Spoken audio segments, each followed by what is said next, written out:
परमेश्वर के धन्य नाम की महिमा हो। प्रभात मनन के सत्र 2881 में आप सभी का बड़े प्रेम के साथ स्वागत करता हूं। आइए आज के मनन के लिए हम पढ़ते हैं प्रकाशित वाक्य अध्याय 10 पद 7। वरन 7वें स्वर्गदूत के तुरही फूंकने पर होने वाले शब्द के दिनों में परमेश्वर का गुप्त मनोरथ उस सुसमाचार के अनुसार जो उसने अपने दास भविष्यद्वक्ताओं को दिया पूरा होगा। पढ़ी गई पद में सूचित किया गया परमेश्वर का गुप्त मनोरथ के लिए अंग्रेजी में द मिस्ट्री ऑफ गॉड करके अनुवाद किया है। मिस्ट्री शब्द के लिए नया नियम में ज्यादातर स्थानों में भी भेद शब्द का उपयोग हिंदी बाइबल में किया है। मत्ती 13 की 11, रोमी 16 की 25, इफिसी 3-4 आदि पढ़िएगा। भेद अथवा मिस्ट्री शब्द के लिए नया नियम की मूल भाषा यूनानी में उपयोग किया गया मास्टीरियन शब्द ही यूनानी बाइबल में प्रकाशित वाक्य 10 की 7 में गुप्त मनोरथ के लिए भी उपयोग किया है। इसका मतलब भेद और गुप्त मनोरथ दोनों एक ही अर्थ से उपयोग किए गए शब्द है।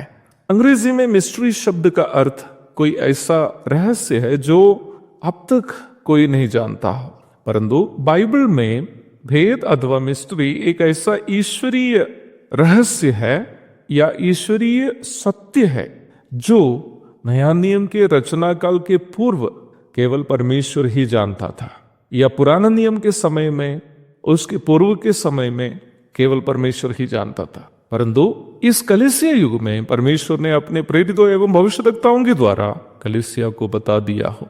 रोमी अध्याय 16 की 25-26, इफिसी अध्याय 3 की 3-4, अध्याय 5 की 31-32 आदि पढ़िएगा। यूनानी शब्द मस्टीरियन से ही अंग्रेजी का मिस्ट्री आया है। अब प्रारंभ में पढ़ी गई बाइबल पद में हम पुनः यही अर्थ से गुप्त मनोरथ शब्द को देखते हैं।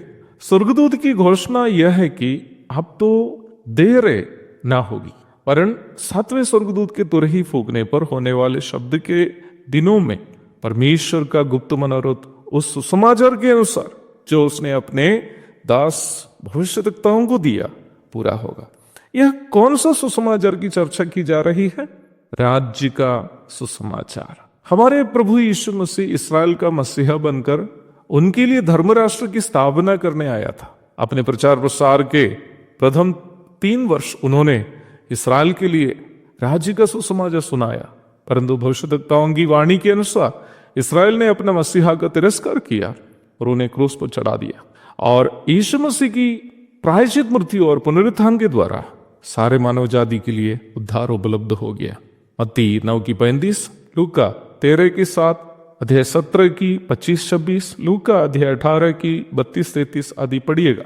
इस्राएल जिसके लिए मसीह आया था, व्यवस्था के अनुसार उन्हें तिरस्कार करने के कारण उनके लिए वादा किया गया धर्मराष्ट्र की स्थापना भी स्थगित की गई परमेश्वर के द्वारा, अथवा उसकी स्थापना का कार्य पोस्टपोन किया गया।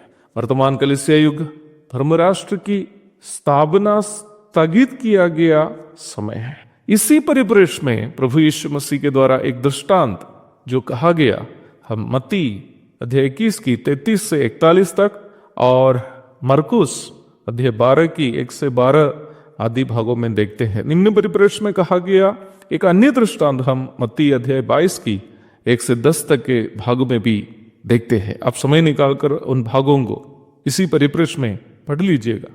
परंतु समझने की बात यह है कि यीशु मसीह के मध्यकाशीय आगमन के दरमियान कलीसिया यहाँ से उठा ली जाने के बाद वही धर्मराष्ट्र की स्थापना की योजना जो इस्राएल के लिए वादा किया गया है जारी रहेगा। महासंकट काल वो समय है जब मसीह अथवा राजा अपने राष्ट्र को कब्जे में रखे हुए दुश्मनों को दंड देकर उन्हें अर्थात उस राष्ट्र को वापस अपने ही कब्जे में लेंगे। इसलिए ये कहा गया है कि अब देरी ना होगी, क्योंकि राजा ये निर्णय ले चुका है कि अपने राष्ट्र को कब्जे में रखे गए दुष्टों का निग्रह करके उन्हें पवित्र करना है। अब ये सच्चाई पुराने नियम के भविष्यद्वक्ताओं को मालूम थी, तो फिर ये बात एक भेद कैसे हो सकता है? प्रभु की इच्छा हुई उस पर चर्चा हम कल करेंगे। तब तक के लिए आपसे विदा हो जाता हूँ। प्रभु आप सबको आशीष दे। आमीन।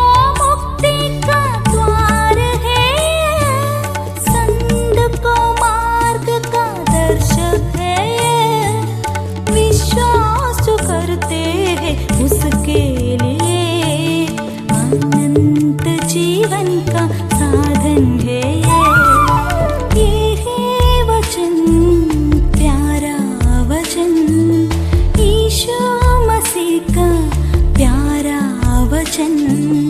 ये है वचन, प्यारा वचन, यीशु